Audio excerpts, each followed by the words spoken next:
Assalamualaikum warahmatullahi wabarakatuh.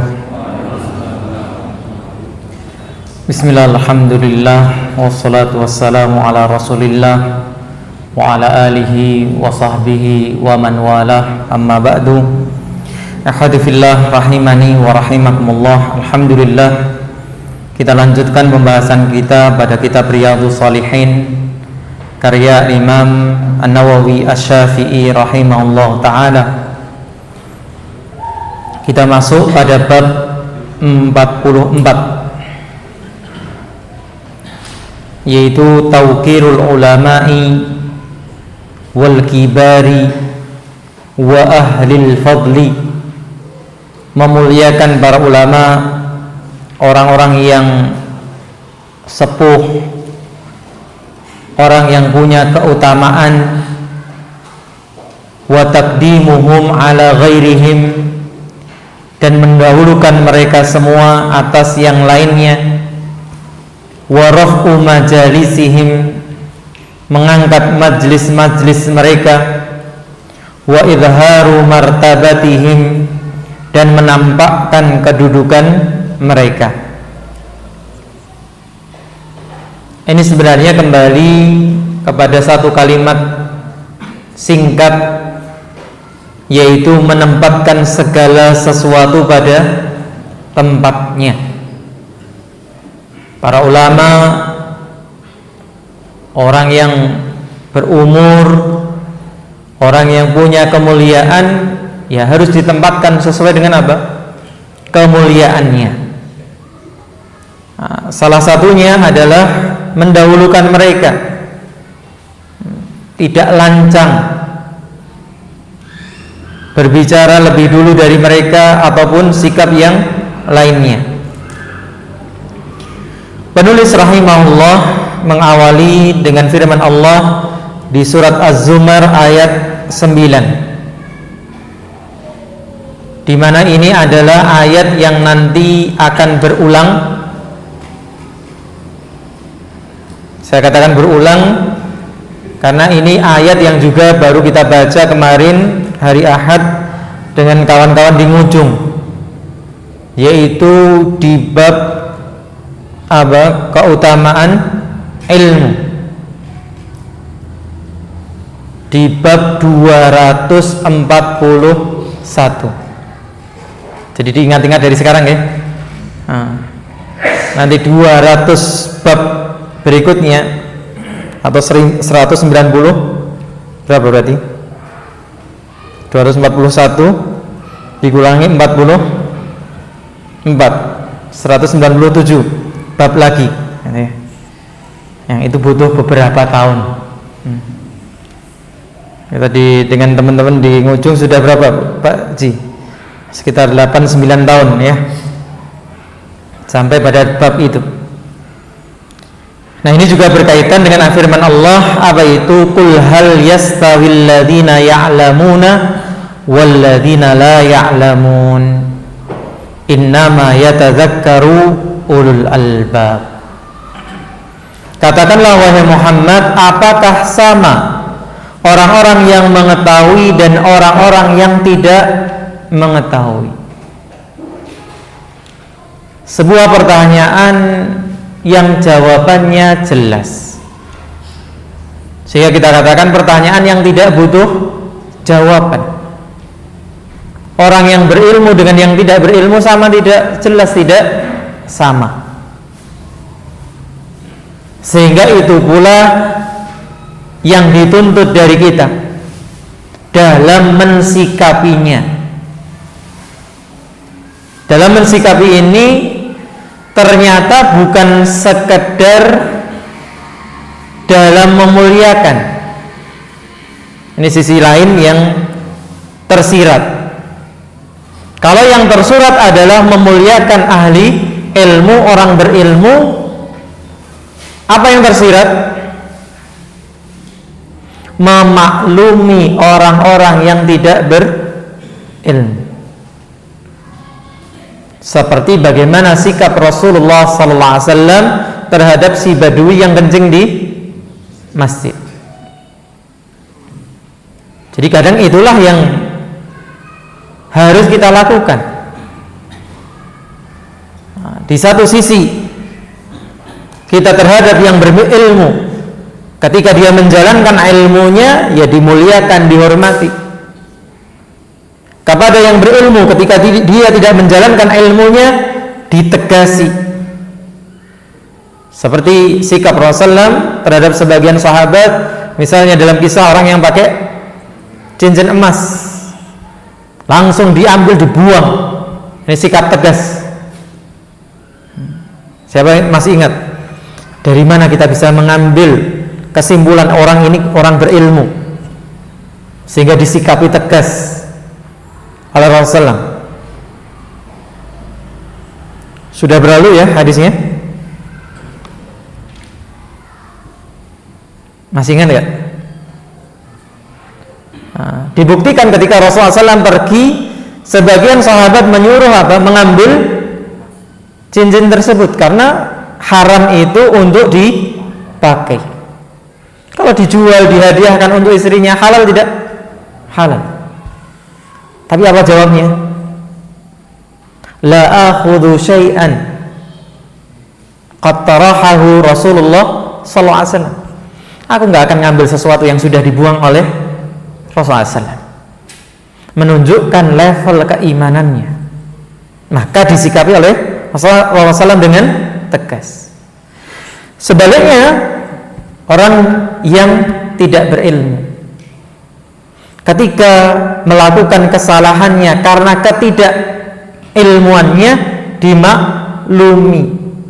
Seperti si Badui tadi, kencing di dalam masjid. Nah, itu satu ayat yang disebutkan oleh penulis rahimahullah mengawali bab ini. Kemudian ada beberapa hadis yang beliau sebutkan dalam bab ini. Yang pertama adalah dari Abdullah bin Mas'ud, dari Abu Mas'ud Uqbah ibn Amr al-Badri al-Ansari radhiyallahu anhu. Beliau berkata, qala Rasulullah sallallahu alaihi wasallam, Rasulullah bersabda, ya ummul qauma aqra'uhum li kitabillah. Mengimami satu kaum itu yang paling bagus bacaannya di antara mereka terhadap Al-Quran. Bagus dalam hal apa? Makharijul hurufnya harus benar.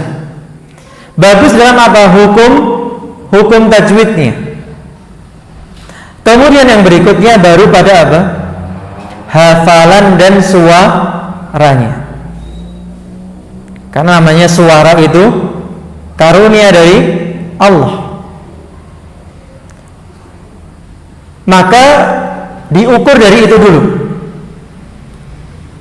Dari pengetahuannya tentang apa? Makhraj, tentang hukum. Kalau sama, berarti pada apa? Suara dan hafalan. Maka terkumpullah di situ berarti orang yang paling bagus bacaannya dalam membaca kitab Allah. Fa in kanu fil qiraati sawa. Jika mereka dalam bacaannya itu sama belajarnya dalam apa? Makhraj maupun tajwid, tahsin, kemudian suaranya iya 11 12 kan gitu, hafalannya, fa'alamuhum bis sunnati, maka yang paling berilmu tentang sunnah. Dan ini nasihat khususnya yang banyak maju sebagai imam,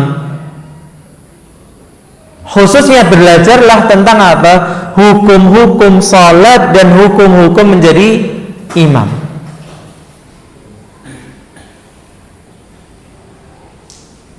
Karena itu yang akan menjadi credit point. Tentu ketika disebutkan tentang bacaan yang paling bagus adalah juga punya bekal tentang apa? Salat yang benar. Tentang apa? Hukum-hukum menjadi imam. Misalnya yang sudah kita sebutkan sebelumnya tentang kasusnya sahabat Mu'ad. Maka seorang imam harus tahu hukum-hukum yang seperti ini. Jadi tidak sekedar dia sholat saya bagus, enggak. Ada hukum-hukum berkaitan menjadi seorang imam. Nah, ini harus juga dipelajari. Kalau mereka dalam masalah ini sama, juga tentang sunnah-sunnah Nabi SAW yang lainnya, ajaran beliau, fa in kanu fis sunnati sawa fa aqdamuhum hijratan. Jika mereka tentang sunnah Nabi SAW itu sama, maka yang lebih dulu hijrah.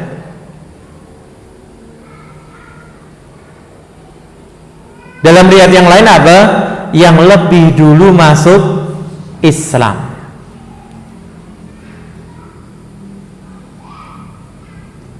Fa in kanu fil hijrati sawa fa aqdamuhum sinnan.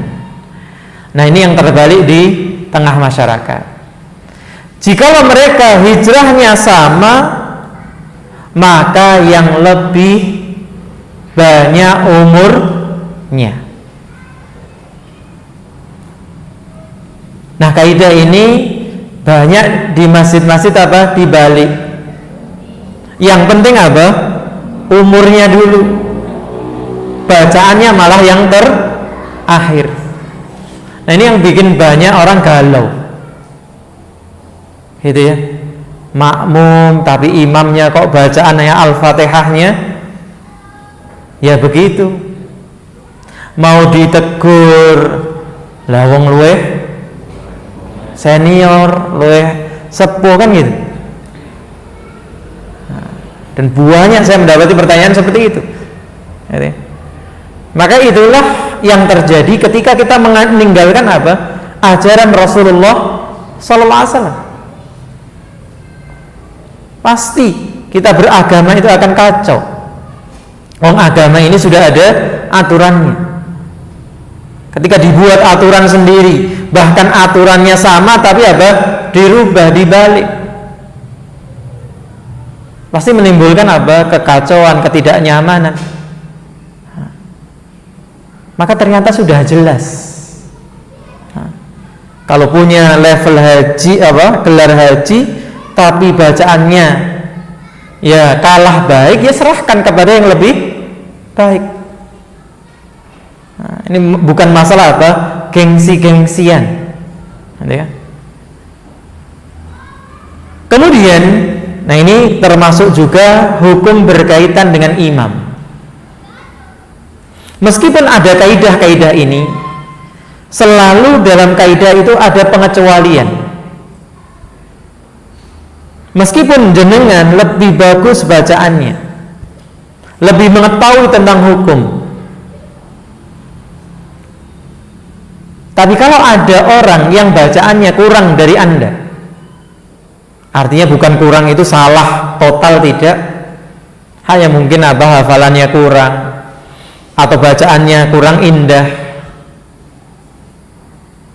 tapi dia punya wala ya'umanna rajula fi sultanihi, dan jangan sekali-kali seseorang itu mengimami orang lain di dalam kekuasaannya.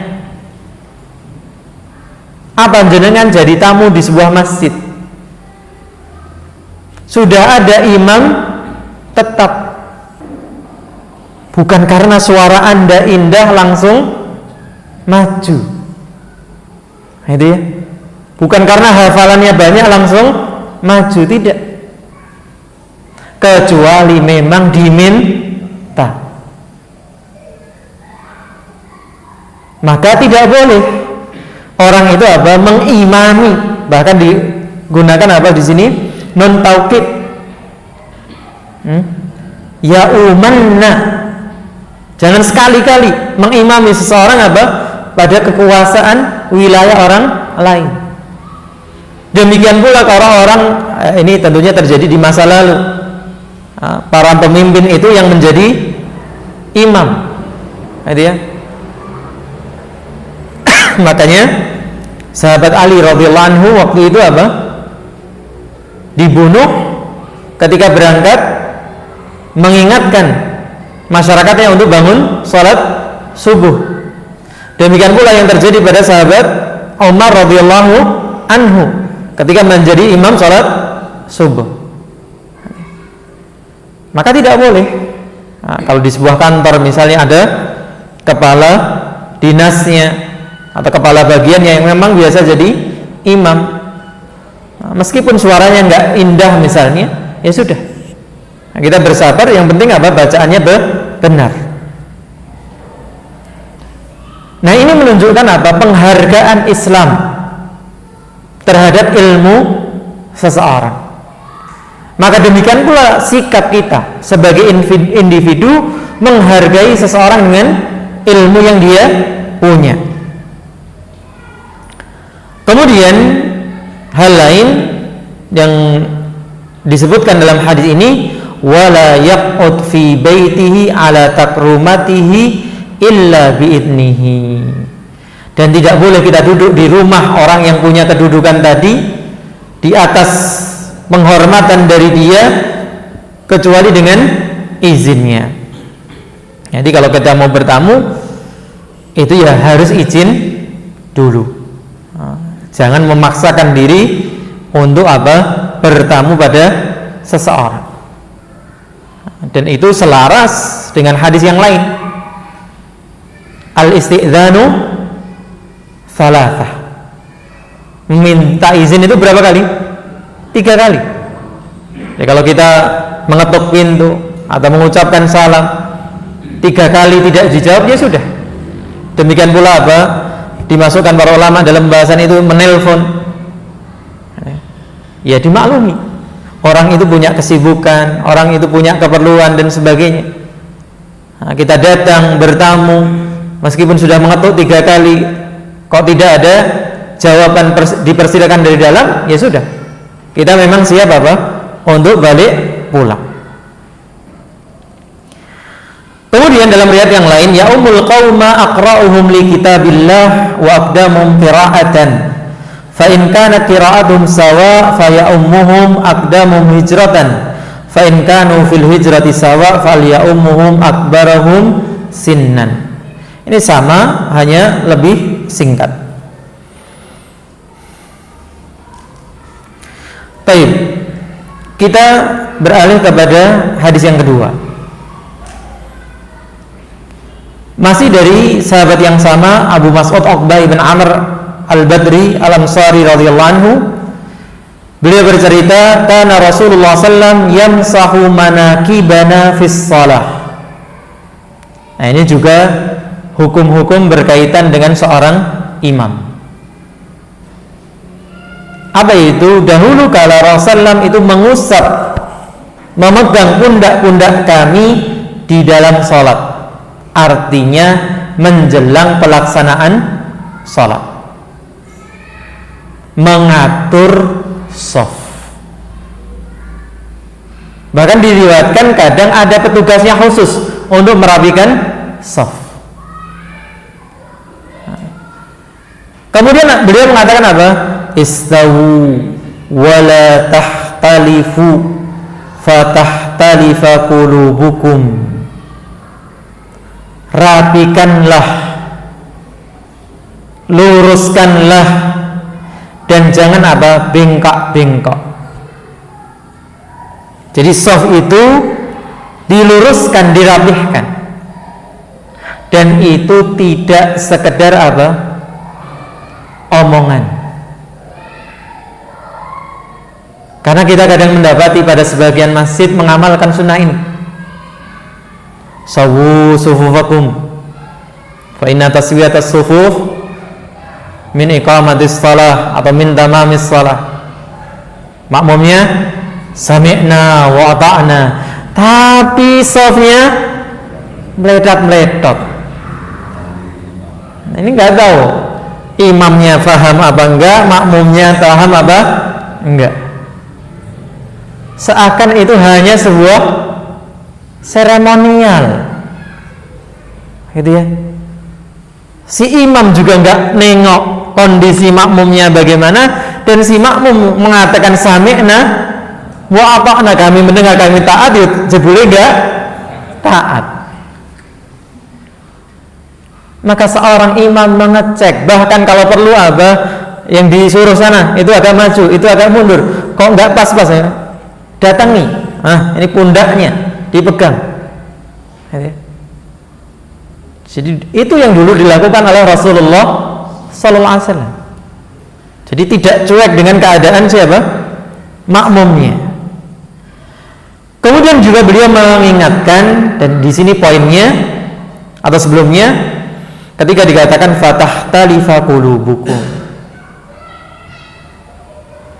berselisihnya shaf yang tidak lurus, itulah salah satu sebab hati kaum muslimin ini saling berselisih. Sebagaimana hal-hal yang batin itu mempengaruhi yang zahir, yang batin itu mempengaruhi zahir. Apa contohnya? Kalau kita malu, itu zahir atau batin? Malu itu zahir atau batin? Batin. Tapi kenapa yang merah wajahnya? Demikian pula kita marah. Marah itu zahir atau batin? Batin. Tapi kenapa yang merah wajahnya? Jadi ada hubungan erat antara batin dan zahir. Demikian pula sebaliknya, yang zahir dengan batin.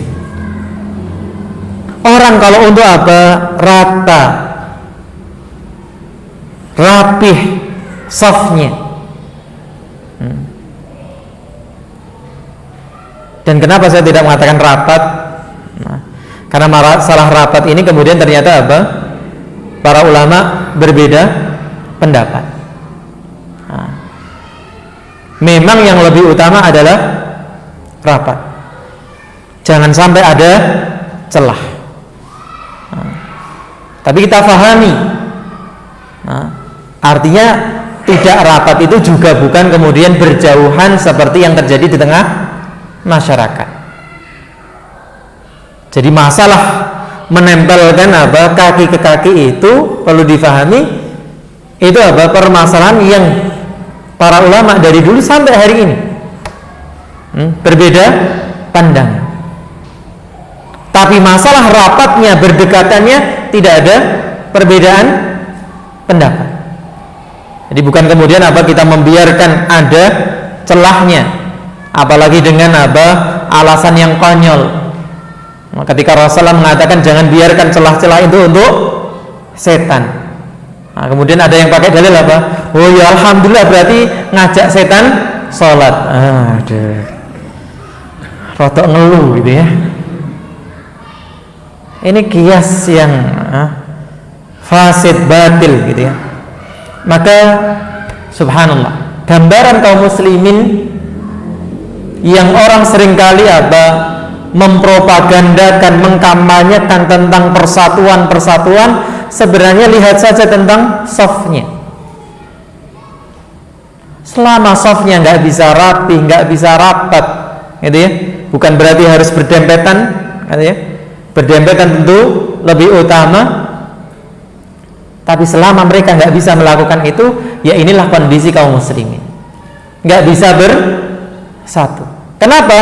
Karena berselisihnya shaf itu akan menyebabkan berselisihnya hati. Kemudian beliau mengatakan liyalini minkum ulul ahlami wan nuha.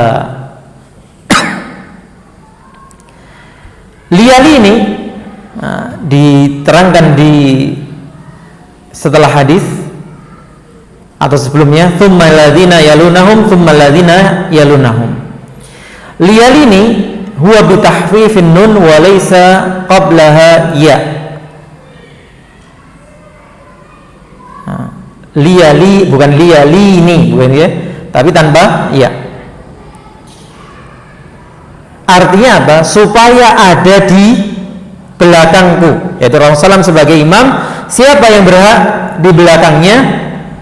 Orang-orang yang ulul ahlam, sudah balik,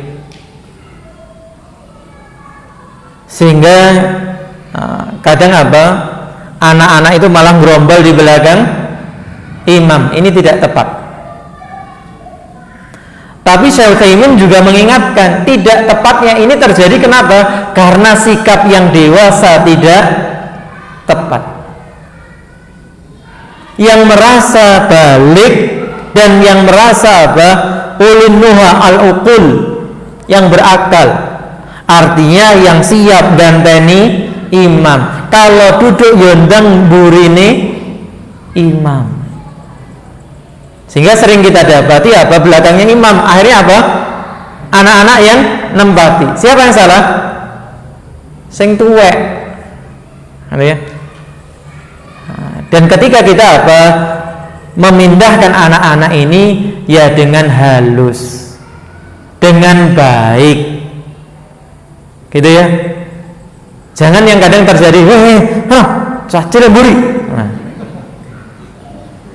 Ini meninggalkan trauma, kata Syekh Utsaimin. Menjadikan kadang anak-anak itu akhirnya nggak mau ke masjid karena sikap tidak tepat dari yang dewasa, yang tua.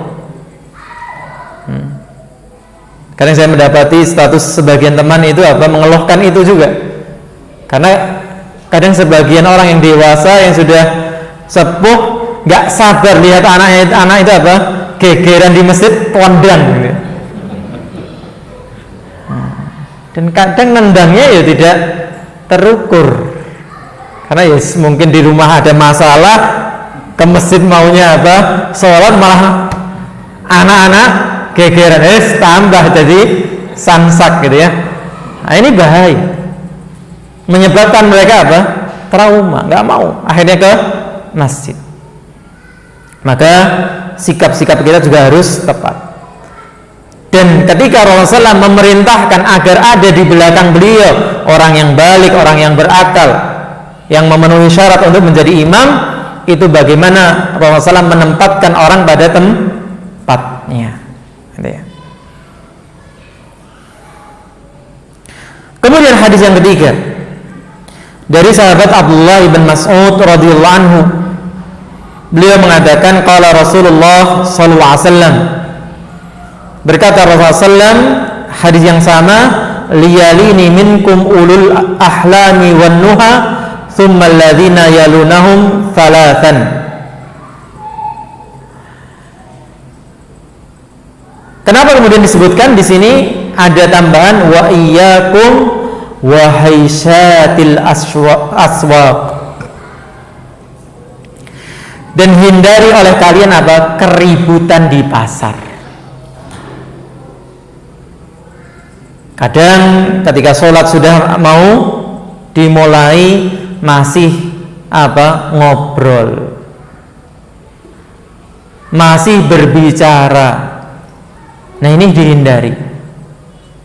Dan ini sebenarnya adalah salah satu tips dalam kekhusyuan sholat. Apa itu? Sebelum sholat, lepaskan diri kita dari segala urusan dunia. Ya tapi ya begitulah kita, yang ngomong sendiri gitu ya. Kadang mau sholat masih jawabi WA, apalagi WA-nya dari rekan bisnis gitu ya. Wah, eman-eman iki randang jawabi. Sesuk pesen 10 ya itu WT-ne. Ono gitu ya. Begitu masuk sholat 10 ping. Subhanallah. Gimana kita mau khusyuk? Nah, yang dihitung kan tadi gitu ya. Nah, tadi dapat pesanan 10, dia ini kan tinggal ngitung 10 ping. Itulah yang terjadi. Maka kita disuruh menghindari menjelang salat itu tentang kebisingan pasar. Baik kebisingan dalam arti obrolan yang menimbulkan kebisingan, maupun yang tersirat ternyata tentang pikiran-pikiran bisnis, pikiran dunia. Yang kalau itu menjelang kita sholat masih menempel, ya sudah, salat kita akan berpikir ke situ. Baik. Hadis berikutnya sebuah kisah di Khaybar. Dari Abu Yahya, qila Abu Muhammad Sahal ibn Abi Hathmah bi fathil ha al-muhmalah wa iskanif fa al-muthallatah al-ansari radhiyallahu anhu.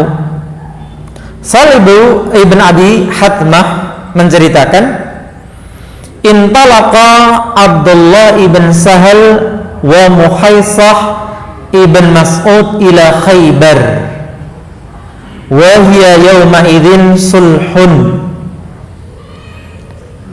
Berangkat pergi Abdullah ibn Sahal dan Muhaisah putranya Mas'ud. Kemana perginya? Ke Khaybar. Dan Khaybar waktu itu sulhun, yaitu negeri yang dikuasai oleh Rasulullah SAW, kemudian diizinkan dikelola oleh orang-orang Yahudi. Jadi sebelum kemudian orang Yahudi membuat makar, akhirnya diusir dari Khaybar. Jadi membuat makar di Madinah, kemudian pindah ke Khaybar. Nah, di Khaybar membuat provokasi, akhirnya dikepung dan diserang.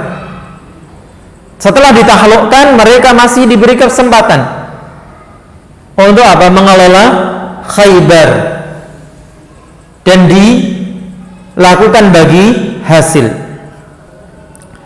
Nah, Abdullah bin Sahal dan Muhaisah mengecek jatah mereka yang di Khaybar. Fatafarraqa, tapi kemudian setelah sampai di Khaybar mereka berpisah.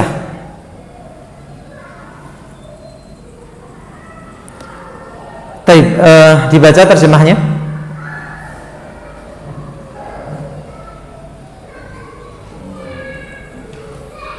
Mau dibaca? Ya.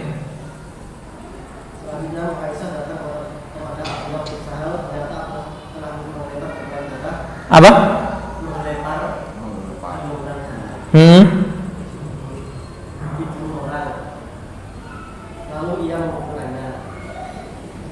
Abdullah ibn Sahal ya. Baik. Ya. Ini Abdurrahman ibn Sahal ya.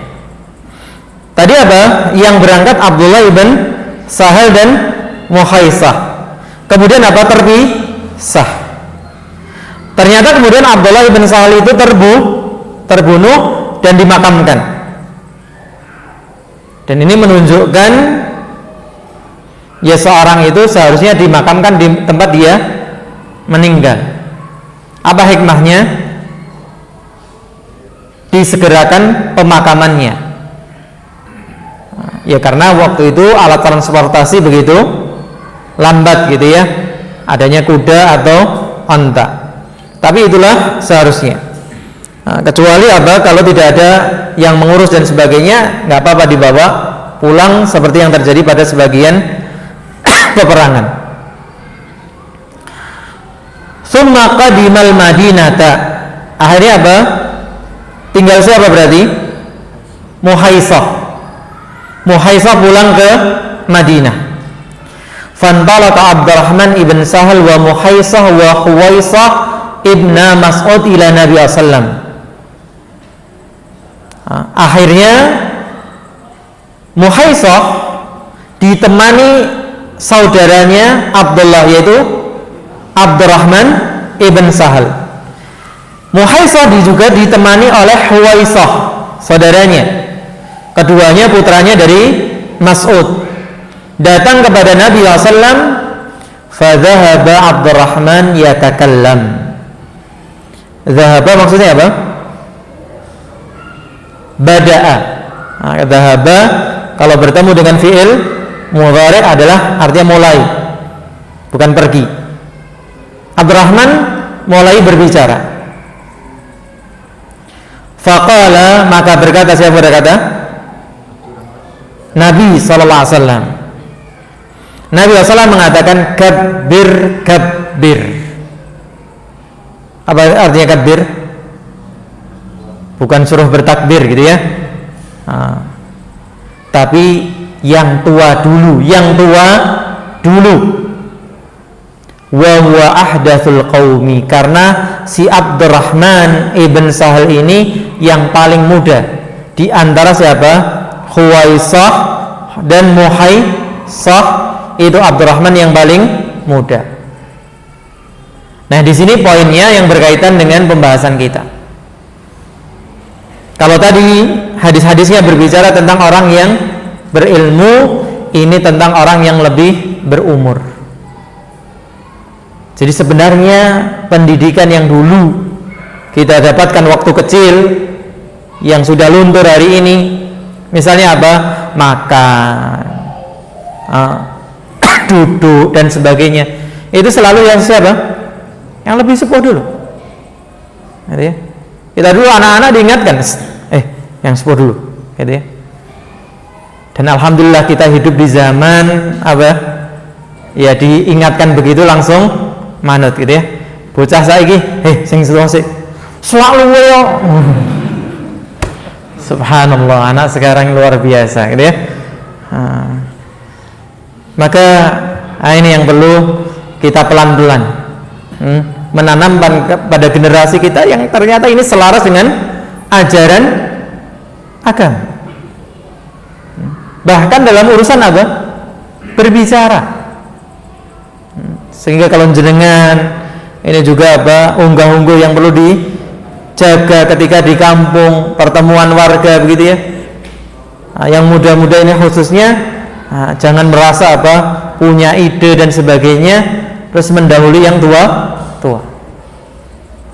Nunggu diberi kesempatan, nunggu yang lebih tua-tua untuk berbicara. Fasakata.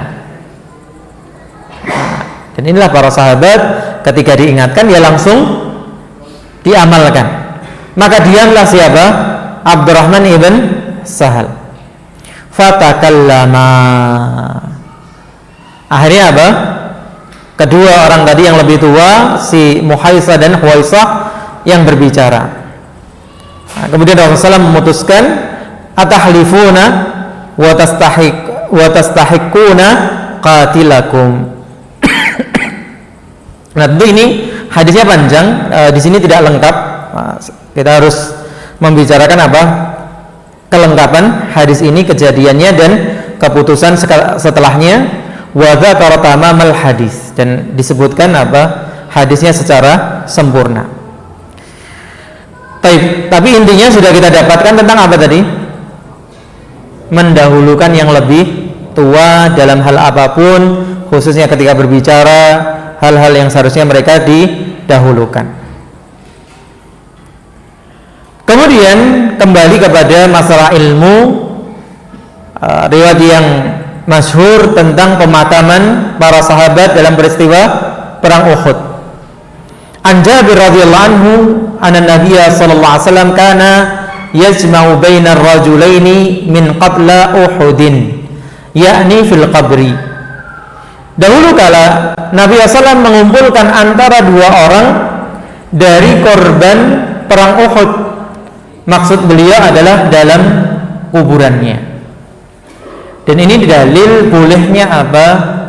Menguburkan massal. Seperti yang terjadi ketika bencana, wabah dan sebagainya. Boleh jika ada kesulitan, sebagaimana kesulitan yang dihadapi para sahabat dalam perang Uhud. Kita tahu kisahnya, sudah beberapa kali kita ulas. Mereka mengalami apa?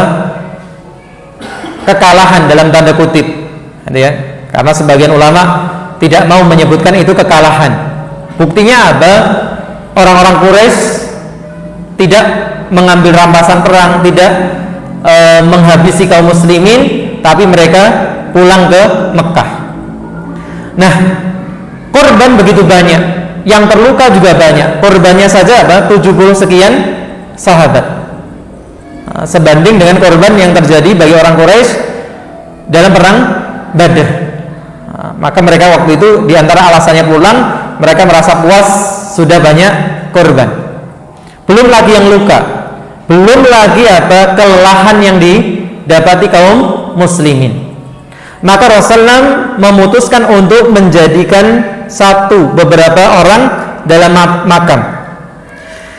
Tsumma yaqul, kemudian ketika akan dijadikan satu, beliau mengatakan ayyuhuma aktsaru akhidan lil Qur'an. Siapakah dari keduanya yang paling banyak mengambil Al-Qur'an? Yaitu mempelajarinya maupun menghafalkannya. Fa idza usyira lahu ila ahadihima qaddamahu fil lahdi. Kalau diisyaratkan, diketahui, karena sebagian itu sudah tidak bisa dikenali, karena jahatnya orang-orang musyrik Quraisy waktu itu, dilakukan mutilasi, seperti yang terjadi pada sebagian sahabat, tidak dikenali kecuali dengan cincinnya, tidak dikenali kecuali dengan pakaiannya. Maka kalau para sahabat memberikan isyarat, oh ini masih dikenali si fulan, oh dia lebih banyak belajar Al-Qur'annya, maka dialah yang lebih dahulu masuk di dalam lahad. Itu juga bentuk penghormatan terhadap orang-orang yang lebih, atau kepada orang yang berilmu atau yang lebih ilmunya. Ini hadis-hadis yang kita bisa baca di kesempatan malam hari ini. Semoga bermanfaat. Kurang lebihnya saya mohon maaf. Jazakumullahu khairan telah menyimak. Wa sallallahu ala nabiyyina Muhammadin wa ala alihi wa sahbihi ajma'in. Subhanakallahumma wa bihamdika asyhadu an la ilaha illa anta astaghfiruka wa atubu ilaik. Assalamualaikum warahmatullahi wabarakatuh.